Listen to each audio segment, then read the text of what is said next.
सतगुरु जी का शरण आओ, सुने कर याद सारी। सतगुरु जी का शरण आओ, सुन के कर याद सारी। हाँ, किस तरह से सेवक अपने गुरु को अपना मन दे सकता है?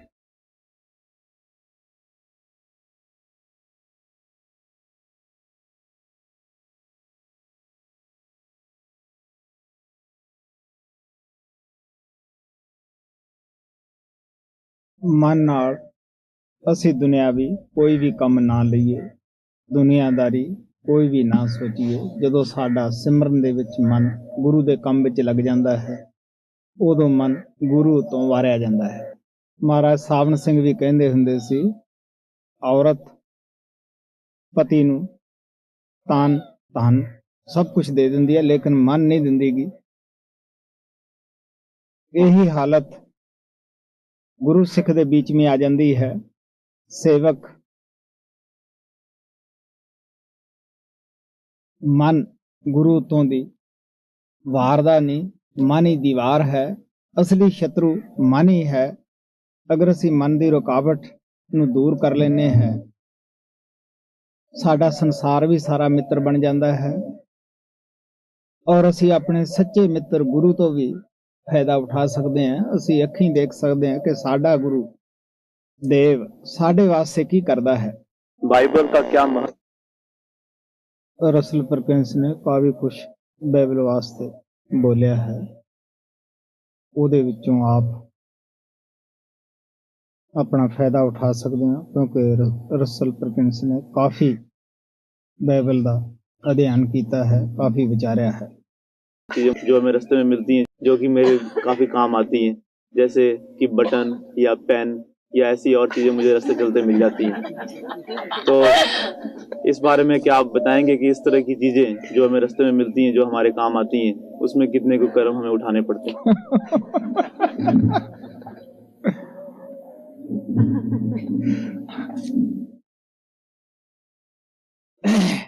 मेरे ख्याल अंदर जिथों तक मेरा जाती तजर्बा है, सत्संगी नूं ऐसियां चीज़ां नहीं उठाउणियां चाहिए, बेशक इससे भी ज़्यादा कीमती क्यों ना हो।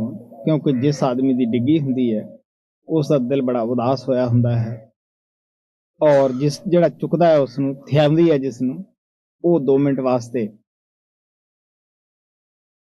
खुश हुंदा है। लेकिन जिहड़ा उसने कमाई करके वो चीज़ खरीदी हुंदी है, उसका बजाना उस संगी नूं जरूर चुकाउणा पएगा। बड़ी सोच विचार की गल है। जिस व्यक्ति नूं ये आदत पै जांदी है कि मैनूं ये चीज़ थियाई सी, वो रोज़ ही ऐ सड़क ते तुरदा निगाह मारदा जाएगा। हो सकदा किसी दिन ऐसियां चीज़ां नूं भालदा हो, एक्सीडेंट भी हो सकदा है।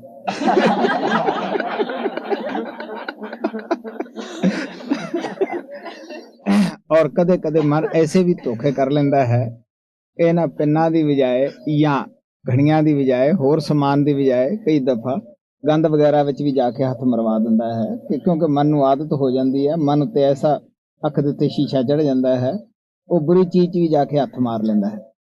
हिंदुस्तान दे अंदर जो कल दा दिन है, एक खास महानता रखता है। लोग इस दिन काफ़ी मखौल एक दूसरे नूं करदे है। होली दा दिन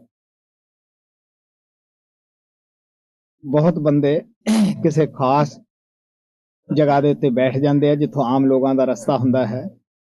5-7 आदमी मखौल दे मारे कोई लिफाफा या कोई नोट वगैरह मेख लगा देनी उहदे विच, चांदी वगैरह दा, और पट्टिया तां जांदा नहींगा।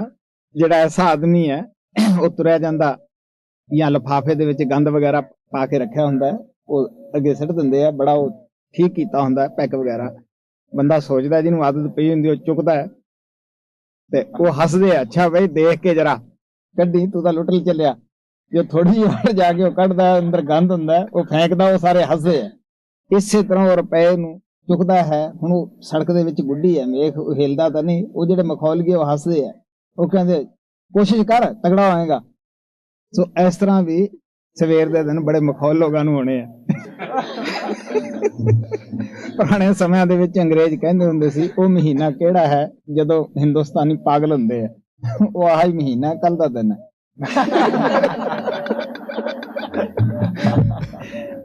ਕੱਲ ਦੇ ਦਿਨ ਬਹੁਤ ਲੋਕ ਅੱਛਾ ਅੱਛਾ ਹਲਵਾ ਜਾਂ ਅੱਛੇ ਲੱਡੂ ਜਿਹਦੇ ਵਿੱਚ ਕੋਈ ਕੜਵੀ ਚੀਜ਼ ਪਾਈ ਹੁੰਦੀ ਹੈ, ਬੂਰ ਵਗੈਰਾ, ਔਰ ਉੱਤੇ ਅੱਛਾ ਚਾਂਦੀ ਦੇ ਵਰਕ ਲਾ ਕੇ, ਉਹ ਪੰਨਾ ਜਿਹਾ ਹੁੰਦਾ ਵਰਕਾਂ ਜੈਸੇ ਲੱਗਦਾ ਹੈ, ਔਰ ਉਹ ਖਾਸ ਜਗ੍ਹਾ ਦੇ ਉੱਤੇ ਖੜ ਜਾਂਦੇ ਆ ਜਾਓ ਬਈ ਮੁਫਤ ਹਲਵਾ ਲੈ ਲਓ ਜਾਂ ਮੁਫਤ ਲੱਡੂ ਲੈ ਲਓ। ਹੁਣ ਮੁਫਤ ਦੀ ਖਾਤਰ ਬੜੇ ਲੋਕ ਇਕੱਠੇ ਹੋ ਜਾਂਦੇ ਆ ਜਿਨ੍ਹਾਂ ਨੂੰ ਨਹੀਂ ਪਤਾ ਹੁੰਦਾ, ਔਰ ਉੱਥੇ ਜੇਬ ਕਤਰੇ ਵੀ ਆ ਜਾਂਦੇ ਹੈ ਸਾਫ਼ ਕਰਨ ਵਾਲੇ। ਉਹ ਛੇਤੀ ਛੇਤੀ ਤਾਂ ਦਿੰਦੇ ਨਹੀਂ ਗੇ, ਕਿਉਂਕਿ ਉਹਨਾਂ ਨੂੰ ਤਾਂ ਇਕੱਠ ਕਰਨਾ ਹੁੰਦਾ।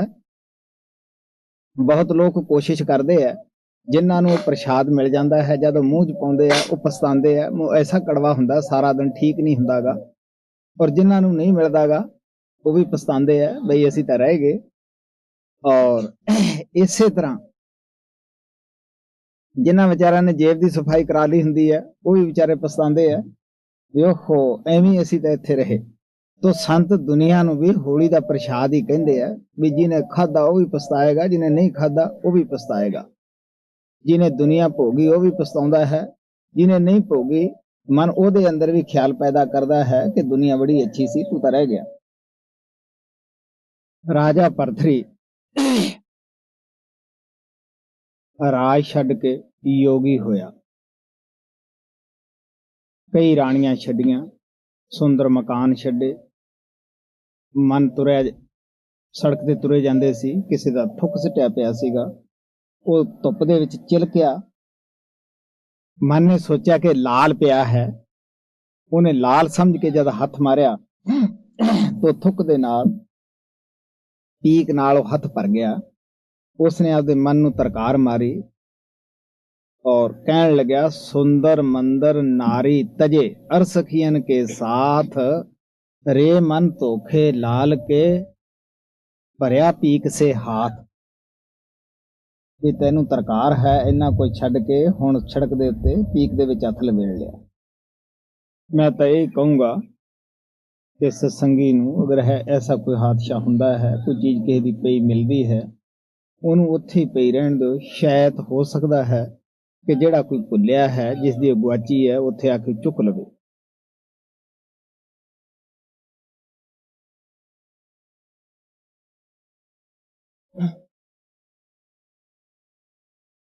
लेकिन आपकी दया से पिछले कई सालों के अंदर ये जो मेरी आदत है वो कम हो गई है, और इस आदत में कमी आने की वजह से मेरी बीवी के साथ में जो मेरे संबंध है वो काफ़ी बेहतर हो गए, और उसके साथ मेरा ज़्यादा प्यार भरा संबंध हो गया। अब कई दफ़ा ऐसा होता है, मैं ये कहना चाहूँगा कि मैं अपनी बीवी के साथ सिर्फ प्यार ही नहीं करता, बल्कि उसके लिए मेरे दिल के अंदर बहुत कदर और बहुत श्रद्धा है।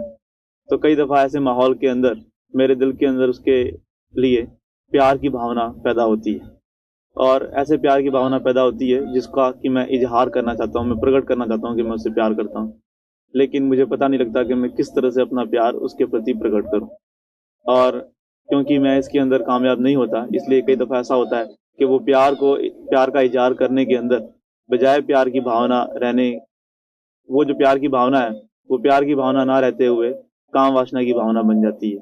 तो किस तरह से अगर इस तरह के प्यार की भावना आए तो कैसे प्यार इजहार करना चाहिए ताकि वो काम वासना ना बने।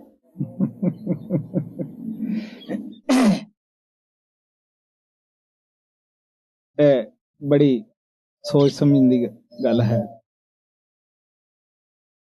माता और बच्चे का कितना प्यार है, उन्हां दे ख्याल अंदर काम भावना नहीं हुंदी। भैन और भाई का कितना प्यार है, उन्हां दे अंदर काम भावना नहीं हुंदी। अगर असी मित्र भावना और उहदे नाल रखिए, काम वाले ख्याल ही याद ना करिए, तो फिर ही असी बच सकते हैं।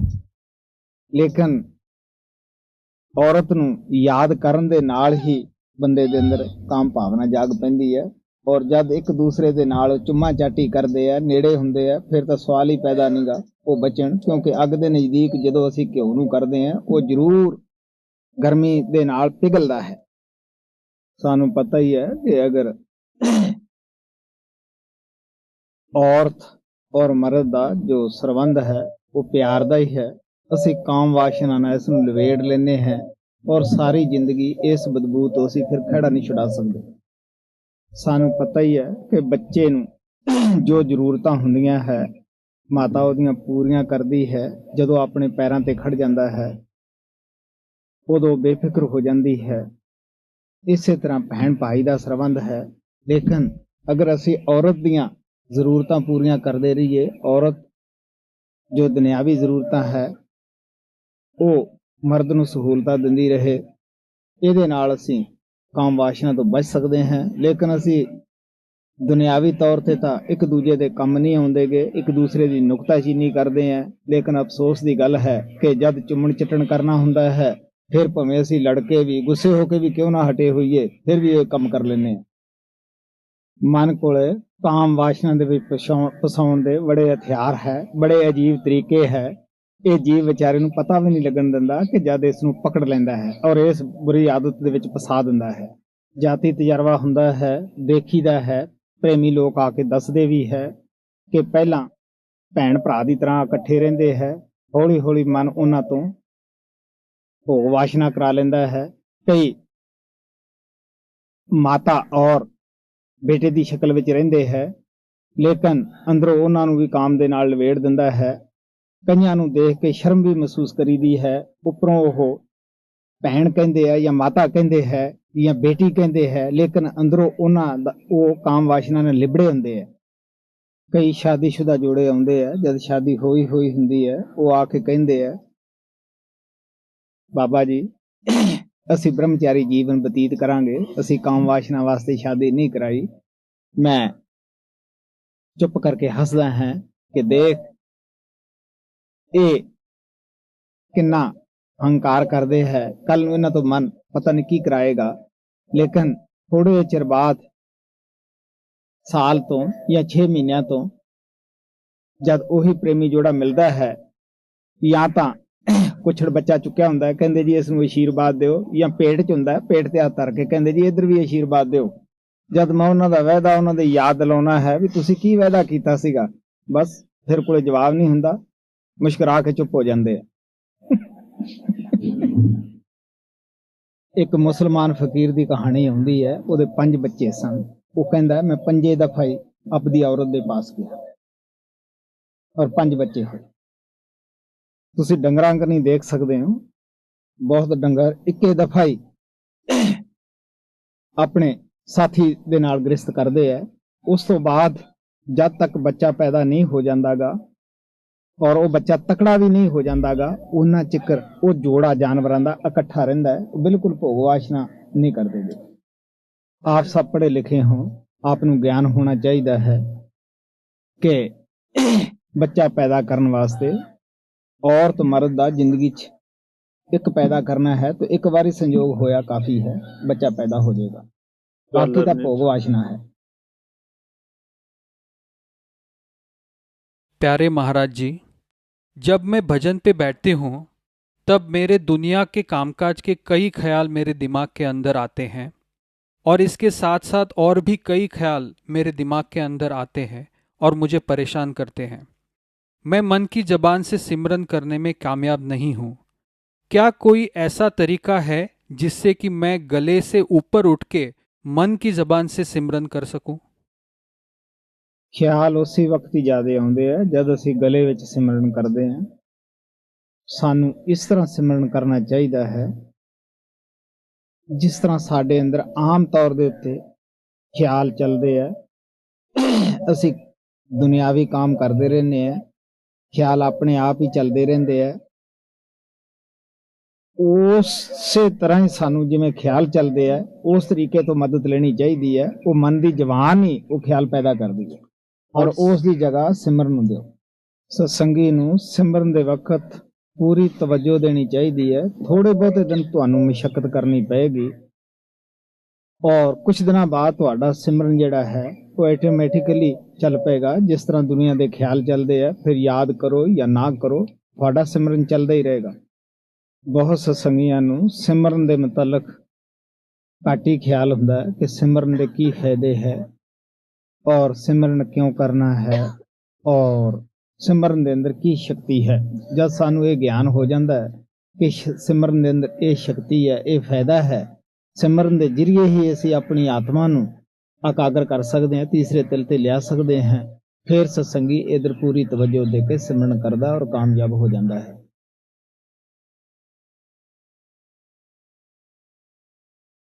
प्यारे महाराज जी, हमारी आम जिंदगी में कई ऐसे मौके आते हैं जब हमारा ऐसे दोस्तों और रिश्तेदारों से संबंध आता है जो शाकाहारी नहीं होते और जो शराब भी पीते हैं। हमें ऐसे मौक़ों पर क्या करना चाहिए? क्या इसके बारे में आप हमें सलाह देंगे? प्यारेओ, अगर तुसी भजन सिमरन करो, ਤੁਹਾਡਾ ਗੁਰੂ ਉੱਤੇ ਪੂਰਨ ਭਰੋਸਾ ਹੈ, ਤੁਸੀਂ ਵਿਸ਼ਵਾਸ ਨਾਲ ਸੰਤ ਮਤ ਦੇ ਉੱਤੇ ਚੱਲ ਰਹੇ ਹੋ, ਕੁਝ ਦਿਨ ਹੀ ਆਪ ਨੂੰ ਦਿੱਕਤ ਆ ਸਕਦੀ ਹੈ, ਆਏਗੀ, ਔਰ ਉਸ ਤੋਂ ਬਾਅਦ ਤੁਹਾਡੇ ਯਾਰਾਂ ਦੋਸਤਾਂ ਰਿਸ਼ਤੇਦਾਰਾਂ ਨੂੰ ਸਭ ਨੂੰ ਪਤਾ ਹੋਏਗਾ, ਉਹ ਤੁਹਾਡੀ ਇੱਜ਼ਤ ਕਰਨ ਲੱਗ ਜਾਣਗੇ ਔਰ ਖੁਦ ਹੀ ਨਹੀਂ ਤੁਹਾਡੇ ਘਰੇ ਆ ਕੇ ਇਸ ਚੀਜ਼ ਨੂੰ ਮੰਗਣਗੇ ਔਰ ਯੋਜਨਾ ਕਰਨੀ ਕੀ ਸੀ। ਜਿਹੜੇ ਪ੍ਰੇਮੀ 77 ਆਰਵੀ ਆਉਂਦੇ ਰਹੇ ਆ, ਉਹਨਾਂ ਸਭ ਨੂੰ ਪਤਾ ਹੀ ਹੈ ਕਿ ਆਪਣਾ ਜੋ ਖੇਤ ਸੀਗਾ ਉਹ ਬਿਲਕੁਲ ਗਾਮ ਦੇ ਨਾਲ ਸੀ ਔਰ ਕਈ ਗਾਵਾਂ ਦਾ ਉਥੋਂ ਦੀ ਰਸਤਾ ਸੀਗਾ। ਮੈਂ ਖੁਦ ਐਸੇ ਆਦਮੀ ਕੰਨਾਂ ਨਾਲ ਸੁਣੇ, ਰਾਤ ਨੂੰ ਜਾ ਰਹੇ ਹੁੰਦੇ ਸਨ, ਅਗਰ ਉਹਨਾਂ ਦੀ ਸ਼ਰਾਬ ਪੀਤੀ ਹੁੰਦੀ ਸੀ ਤਾਂ ਖੇਤ ਤੋਂ ਅਲੱਗ ਹੋ ਜਾਂਦੇ, ਬਈ ਸੰਤਾਂ ਦਾ ਖੇਤ ਆ ਗਿਆ ਹੈ। ਜਦ ਉਹ ਨਹੀਂ ਪੀਂਦੇਗੇ, ਆਪਣਾ ਇੱਥੋਂ ਦੀ ਲੰਘਣਾ ਧਰਮ ਨਹੀਂਗਾ। ਮੈਂ ਆਰਮੀ 'ਚ ਦੇਖਦਾ ਰਿਹਾ ਹਾਂ, ਕਈ ਮੇਰੇ ਅਫਸਰ ਵੀ ਸਨ, ਉਹ ਮੇਰੇ ਖਾਣੇ ਨੂੰ ਵੀ ਹੱਥ ਨਹੀਂ ਲਾਉਂਦੇ ਸੀਗੇ ਅਗਰ ਉਹਨਾਂ ਦੀ ਪੀਤੀ ਹੁੰਦੀ, ਔਰ ਮੇਰੀ ਡਿਊਟੀ ਉਸ ਪਾਸੇ ਨਹੀਂ ਲਾਉਂਦੇ ਸੀਗੇ ਜਿੱਧਰ ਲੋਕ ਸ਼ਰਾਬ ਵਗੈਰਾ ਜਿੱਦੇ ਪੀਂਦੇ। ਕਹਿਣ ਦਾ ਭਾਵ, ਅਗਰ ਅਸੀਂ ਮਜ਼ਬੂਤ ਹਾਂ ਤਾਂ ਸਾਡੀ ਸਾਰੇ ਇੱਜ਼ਤ ਕਰਦੇ ਆ, ਕਿਉਂਕਿ ਪਰਮਾਤਮਾ ਸਭ ਦੇ ਅੰਦਰ ਬੈਠਾ ਹੈ, ਅੰਦਰੋਂ ਹੀ ਸਿਖਾ ਦਿੰਦਾ ਹੈ ਵੀ ਇਹਦੇ ਨੇੜੇ ਨਹੀਂ ਜਾਣਾ। ਗਰਮੀਆਂ ਦੇ ਦਿਨ ਸਨ, ਲੂ ਕਾਫੀ ਗਰਮ ਚੱਲ ਰਹੀ ਸੀ, ਦਿਲ 'ਚ ਖਿਆਲ ਆਇਆ ਕਿ ਰਾਤ ਨੂੰ ਦਿੱਲੀ ਚੱਲੀਏ, ਸੌਖੇ ਰਹਾਂਗੇ, ਗਰਮੀ ਹੈ। ਜਦ ਅਸੀਂ PS ਨਹਿਰ ਦੇ ਉੱਤੇ ਗੱਡੀ ਵਿੱਚ ਪਾਣੀ ਪਾ ਰਹੇ ਸੀਗੇ, 16 PS ਦੇ 2 ਆਦਮੀ ਸਨ, ਮੋਟਰਸਾਈਕਲ ਤੇ ਆਏ। ਉਹਨਾਂ ਨੇ ਪੁੱਛਿਆ ਵੀ ਬਾਬਾ ਜੀ ਦੀ ਗੱਡੀ ਹੈ। ਉਹਨਾਂ ਨੇ ਮੋਟਰਸਾਈਕਲ ਪਿੱਛੇ ਘਲਿਆਰ ਲਿਆ ਔਰ ਕਹਿਣ ਲੱਗੇ ਕਿ ਦਰਸ਼ਨ ਤਾਂ ਕਰਨੇ ਸਨ, ਪਰ ਹੁਣ ਅਸੀਂ ਦਰਸ਼ਨ ਕਰਨ ਵਾਲੇ ਨਹੀਂ। ਹੁਣ ਤੁਸੀਂ ਸੋਚ ਕੇ ਦੇਖ ਲਓ, ਉਹਨਾਂ ਨੂੰ ਕਿਹਨੇ ਦੱਸਿਆ ਬਈ ਸ਼ਰਾਬ ਪੀ ਕੇ ਇਹਨਾਂ ਦੇ ਕੋਲੇ ਨਹੀਂ ਜਾਣਾ। ਅਸੀਂ ਪਰਮਾਤਮਾ ਨੂੰ ਛੋਟਾ ਸਮਝਦੇ ਹਾਂ, ਯਾਰਾਂ ਦੋਸਤਾਂ ਨੂੰ ਬੜੇ ਸਮਝਦੇ ਹਾਂ। ਉਹ ਤਾਂ ਸ਼ਾਇਦ ਸਾਨੂੰ ਘੱਟ ਹੀ ਤੰਗ ਕਰਨ, ਅਸੀਂ ਐਵੇਂ ਡਰੀ ਜਾਂਦੇ ਹਾਂ। ਜਦੋਂ ਅਸੀਂ ਖੁਦ ਹੀ ਡਰੀ ਜਾਂਦੇ ਹਾਂ, ਲਿਆ ਕੇ ਉਹਨਾਂ ਨੂੰ ਰੱਖ ਦਿੰਦੇ ਹਾਂ, ਉਹਨਾਂ ਵਿਚਾਰਿਆਂ ਨੇ ਫਿਰ ਖਾਣਾ ਹੀ ਹੈ। ਇਹ ਕਿਹੜੀ ਅਸੀਂ ਭਗਤੀ ਕਰਦੇ ਹਾਂ ਵੀ ਕੋਈ ਬਰਿਆਈ ਕਰਦੇ ਹਾਂ? ਪਰਮਾਤਮਾ ਦੀ ਭਗਤੀ ਕਰਦੇ ਹਾਂ। ਸਾਨੂੰ ਆਪਣੇ ਯਾਰਾਂ ਦੋਸਤਾਂ ਨੂੰ ਦੱਸ ਦੇਣਾ ਚਾਹੀਦਾ ਹੈ ਵੀ ਅਸੀਂ ਸ਼ਾਕਾਹਾਰੀ ਜੀਵਨ ਦਾ ਪਾਲਣ ਕਰਦੇ ਹਾਂ ਔਰ ਅਸੀਂ ਮੀਟ ਸ਼ਰਾਬ ਨਾ ਤਾਂ ਇੱਥੋਂ ਜਾ ਕੇ ਮੰਗੀਏ, ਨਾ ਤੂੰ ਸਾਥੋਂ ਆ ਕੇ ਮੰਗ। ਆਪ ਸੁਣ ਕੇ ਹੱਸੋਗੇ, ਕਿਉਂਕਿ ਮੈਂ ਤਕਰੀਬਨ ਸ਼ਹਿਰ ਤੋਂ ਦੂਰ ਹੀ ਆਪਦਾ ਜੀਵਨ ਬਿਤਾਇਆ, ਜੰਗਲ ਵਿੱਚ। ਜੇ ਕਿਤੇ ਸ਼ਹਿਰ 'ਚ ਜਾਣ ਦਾ ਮੌਕਾ ਮਿਲਿਆ ਤਾਂ ਉੱਥੇ ਲੋਕਾਂ ਨੇ ਬਿਸਕੁਟ ਜਾਂ ਕਾਜੂ ਵਗੈਰਾ ਰੱਖਣੇ, ਤਾਂ ਮੈਂ ਉਹਨਾਂ ਨੂੰ ਮੈਂ ਨਹੀਂ ਖਾਂਦਾ ਸੀਗਾ। ਜੇ ਕਿਸੇ ਨੇ ਮਜਬੂਰ ਕਰਨਾ, ਮੈਂ ਕਹਿੰਦਾ ਸੀ ਨਹੀਂ ਬਈ, ਮੈਂ ਤੈਨੂੰ ਰੋਟੀ ਦੇ ਸਕਦਾ ਹਾਂ और रोटी खाऊंगा। और मैं अपनी जिंदगी इसी तरह बतीत की है। मेरे घरे आके कदे किसी ने नुकताचीनी नहीं करी भी सानू काजू नहीं देते या बिस्कुट नहीं इसने खाण नू देते या क्रिसमस नहीं देती। मेरे ख्याल अंदर सत्संगी मजबूत नहीं, आपदे यारां दोस्तां नू जानकारी नहीं देंदेगे कि बई असी इस तरह का भोजन खाने हैं, बल्कि एक दूसरे नाल जे दसना है तो जिद के दसना है, ਜਾਂ हटाउणा है तो उसकी आलोचना करके हटाउणा है। मैं आर्मी दे विच जाण सार आपदे कमांडर नू सूचना ਦਿੱਤੀ ਸੀ ਕਿ ਮੈਂ ਪਿਓਰ ਵੈਸ਼ਨੂ ਹਾਂ ਔਰ ਜਿੰਨਾ ਚਿਰ ਮੈਂ ਆਰਮੀ 'ਚ ਰਿਹਾ ਮੈਨੂੰ ਕਿਸੇ ਨੇ ਕਦੇ ਤੰਗ ਨਹੀਂ ਕੀਤਾ ਸੀਗਾ। ਮੇਰੇ ਵਾਸਤੇ ਰਾਸ਼ਨ ਅਲੱਗ ਆ ਜਾਂਦਾ ਸੀਗਾ, दूध आ ਜਾਂਦਾ ਔਰ दूध ਦੀ ਬਣੀ ਕੋਈ ਚੀਜ਼ ਆ ਜਾਂਦੀ ਸੀ। ਮੇਰੇ ਖਿਆਲ ਅੰਦਰ ਆਪਦੇ ਯਾਰਾਂ ਦੋਸਤਾਂ ਨੂੰ ਪ੍ਰੇਮ ਪਿਆਰ ਨਾਲ ਸਾਨੂੰ ਸੂਚਨਾ ਦੇ ਦੇਣੀ ਚਾਹੀਦੀ ਹੈ। ਕੋਈ ਇਹਦੇ ਵਿੱਚ ਐਬ ਨਹੀਂਗਾ ਕਿ ਅਸੀਂ ਪ੍ਰਭੂ ਦੀ ਭਗਤੀ शाकाहारी जीवन बतीत करके कर रहे हैं। मेरा मतलब ये नहीं कि तुसी रिश्तेदारां भैणां भरावां नाल या यारां दोस्तां नाल तुसी वरतो ना या उन्हां दी इज्जत ना करो, ना उन्हां दे आयां दी खातरदारी पूरी करो। प्यारे महाराज जी, मेरे रोज के कामकाज में मुझे कई तकनीकी किताबों को पढ़कर समझना जरूरी होता है और इसके साथ सिमरन करते रहना भी जरूरी है। तो कृपया आप मुझे यह बताएं कि मेरा कामकाज सही तरीके से करते हुए मैं कैसे लगातार सिमरन करूं। वैसे तो किताब पढ़ने वेले मन की मदद लेनी पैंदी है, लेकिन कई दफा मन अपनी चलाकी मारदा रहिंदा है। उस वेले भी दुनिया का सिमरन पकड़ी बैठा है। अगर सानू आदत पै जावे मन की जबान ना तो साडा उस वेले भी जे ज्यादा नहीं तो थोड़ा बहुता जरूर सिमरन चलेगा। जो काम आप करते हो डॉक्टरी का ਉਹਦੇ ਵਿੱਚ ਤਾਂ ਸਿਮਰਨ ਤੁਹਾਨੂੰ ਕਾਫੀ ਮਦਦ ਕਰ ਸਕਦਾ ਹੈ।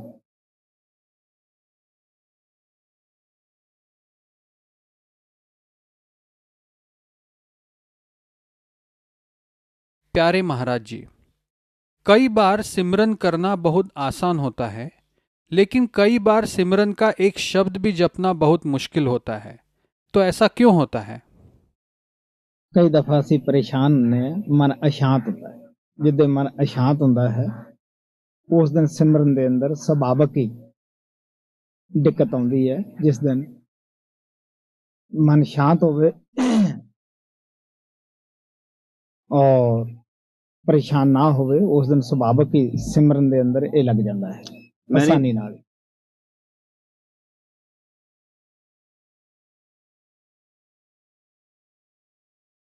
किस तरह के कर्म हमको भुगतने पड़ेंगे। कई दफा ऐसी संस्था में हमको रहना पड़ता है जहाँ पर कम बर्तन वगैरह होते हैं और हमें लोगों के साथ बांट के बर्तन इस्तेमाल करने पड़ते हैं। तो ऐसी हालत में अगर किसी मांसाहारी आदमी को अपने बर्तन इस्तेमाल करने दें तो क्या होगा? देखो भाई, अगर ਅਸੀਂ ਵਾਲ ਦੀ ਖੱਲ ਲਾਵਾਂਗੇ ਉਹਦੇ ਵਿੱਚੋਂ ਪ੍ਰਾਪਤ ਤਾਂ ਕੁਝ ਨਹੀਂ ਹੁੰਦਾਗਾ, ਕਿਉਂਕਿ ਅਸੀਂ ਦੁਨੀਆ ਵਿੱਚ ਰਹਿਣਾ ਹੁੰਦਾ ਹੈ ਔਰ ਬਹੁਤ ਗਹਿਰਾਈ ਤੱਕ ਅਸੀਂ ਜਾਣੇ ਆ तो ਅਸੀਂ ਆਪਣਾ ਜੀਵਨ ਬਤੀਤ ਕਰਨ ਵਿੱਚ ਕਈ ਕਠਿਨਾਈਆਂ ਪੇਸ਼ ਕਰ ਲੈਨੇ ਹੈ। ਇਹ ਜੇ ਮਸਲੇ ਜਦ ਹੁੰਦੇ ਆ ਅਸੀਂ ਆਪਦੇ ਬਰਤਨ ਨੂੰ ਨਹੀਂ ਵੀ ਸਰਦਾ ਤਾਂ ਉਹਨੂੰ ਅੱਛੀ ਤਰ੍ਹਾਂ ਆਪ ਸਾਫ਼ ਕਰ ਲਓ। ਅੱਜ ਤਾਂ ਪੱਛਮ ਦੇ ਅੰਦਰ ਹੁਣ ਤਾਂ ਹਿੰਦੁਸਤਾਨ 'ਚ ਵੀ ਆਮ ਇਹ ਰਿਵਾਜ ਹੈ ਕਿ ਲੋਕ ਵਿਮ ਨਾਲ ਮਸਾਲਿਆਂ ਨਾਲ ਬਰਤਨ ਸਾਫ਼ ਕਰਦੇ ਹੈ। ਪਹਿਲੇ ਟਾਈਮ ਦੇ ਵਿੱਚ ਜਦ ਐਸੇ ਸਾਧਨ ਨਹੀਂ ਸੀ ਹਿੰਦੁਸਤਾਨ ਦੇ ਅੰਦਰ, ਬੁੜੀਆਂ ਆਮ ਤੌਰ ਦੇ ਉੱਤੇ ਅਗਰ ਕਿਸੇ ਨੂੰ ਬਰਤਨ ਦਿੰਦੀਆਂ ਤਾਂ ਉਸ ਨੂੰ ਪਹਿਲਾਂ ਤਾਂ ਉਸ ਤੋਂ ਮਜਾਉਣਾ ਔਰ ਫਿਰ ਉਸ ਨੂੰ ਅੱਗ ਵਿੱਚ ਗਰਮ ਸੁਆਹ ਪਾ ਕੇ ਤੇ ਉਸ ਨੂੰ ਆਪ ਸਾਫ਼ ਕਰ ਲੈਣਾ। ਕਿਉਂਕਿ ਜਦ ਅਸੀਂ ਦੋ ਪੜੋਸੀ ਰਹਿ ਰਹੇ ਹਾਂ ਬਰਤਨ ਵਗੈਰਾ ਦਿੱਤੇ ਬਿਨਾਂ ਨਹੀਂ ਸਰਦਾ, ਤੁਸੀਂ ਆਪਦੇ ਬਰਤਨ ਨੂੰ ਅੱਛੀ ਤਰ੍ਹਾਂ ਸਾਫ਼ ਕਰ ਲਓ।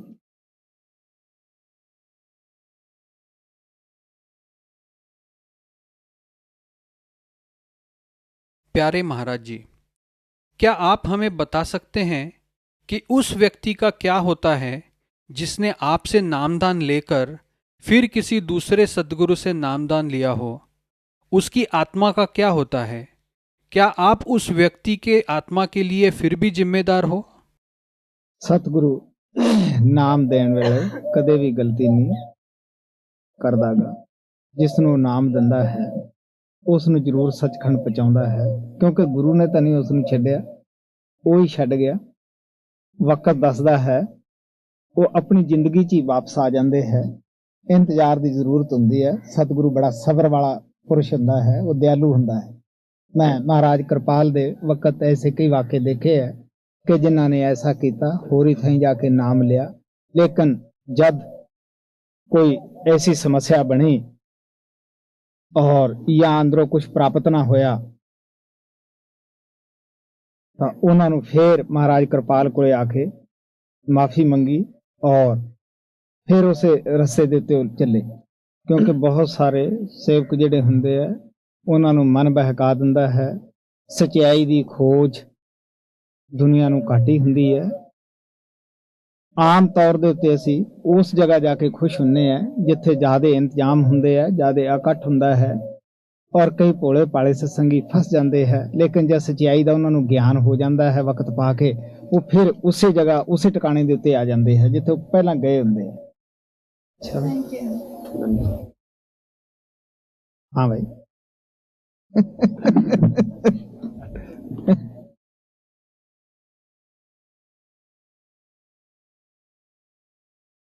क्या कोई ऐसा तरीका है कि जिससे हम आपकी दया जीत सकें या दया प्राप्त कर सकें?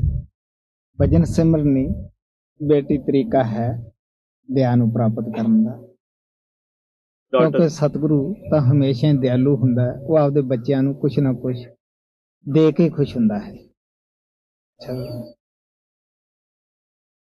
ਬੜਾ ਦਿਲ ਖੁਸ਼ ਹੋਇਆ ਬਈ ਖਾਸ ਕਰਕੇ ਹੋਲੀ ਵਾਲੀ ਬਾਤ ਕਰਕੇ ਕਿਉਂਕਿ ਉਸ ਦਾ ਦਿਨ ਹੈ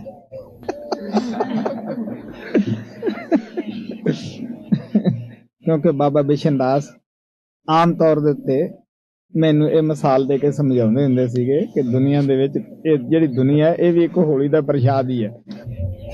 ਅੱਛਾ ਬਈ ਹਾਂ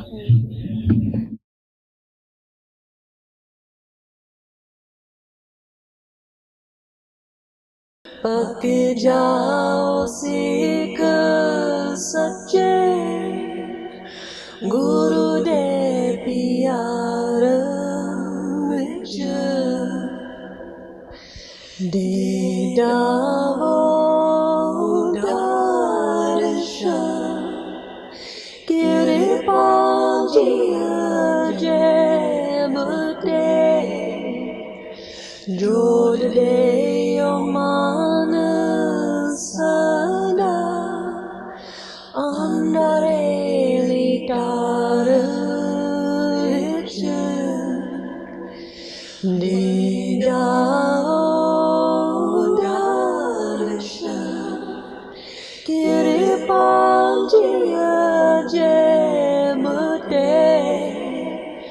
jod de man sada andare litar vic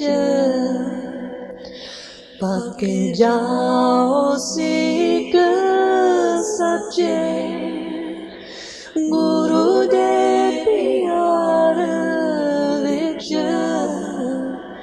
पक जाओ सिख सच्चे गुरु दे प्यार विच पक जाओ सिख सच्चे गुरु दे प्यार विच